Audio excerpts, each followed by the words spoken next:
Hi friends, তোমাদের সবাইকে জানাই শুভ সকাল। তো সকালবেলা ঘুম থেকে উঠে স্নান করে পুজো দিয়ে এখন বাজে 9:30। তো এখন চা বানাবো, ছেলে কি খাবে ছেলের কাছে শুনবো, তারপর বানিয়ে দেবো। তোমরা সবাই দেখেছো কোথায় বসে ফোন দেখছে, ঘুম থেকে উঠেই ফোন নিয়ে নিয়েছে।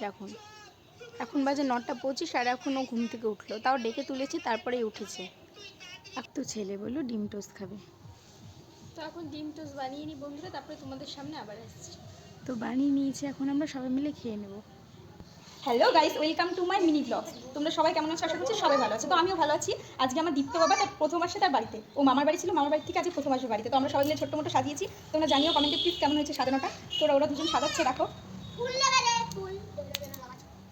ওরা মন দিয়ে সাজাচ্ছে, তো তাই। তো সাজানোর পরে আবার তোমাদের সাথে দেখাচ্ছি। ততক্ষণে তো এখানে সাজিয়ে নিয়েছি, তোমরা অবশ্যই কমেন্টে জানিও কেমন হয়েছে আমাদের সাজানোটা। আমরা তো সেভাবে সাজাতে পারিনি, যেটুকু পেরেছি ওটুকুই তোমাদের সাথে দেখাচ্ছি। অবশ্যই জানিও কমেন্টে। আমাদের দীপ্ত সোনা প্রথম আসছে তার বাড়িতে, সেই জন্য একটু আমরা সাজিয়েছি। তো সাইডে কিছু ফটো আছে আমাদের দীপ্ত সোনা, তোমরা দেখে নিও। আর ভিডিওটি ভালো লাগলে লাইক কমেন্ট করে দিও প্লিজ বন্ধুরা, পাশে থেকো। তো এই যে দীপ্ত আর দীপ্তর মা এন্ট্রি নিচ্ছে, এখন ঘরে যাবে প্রথম। সবাই ফুল ছিটাচ্ছে বুনুরা। তো ঘরে চলে এসেছে, সাইডে দেখে নিও তোমরা, ভালো লাগলে লাইক কমেন্ট করে দিও।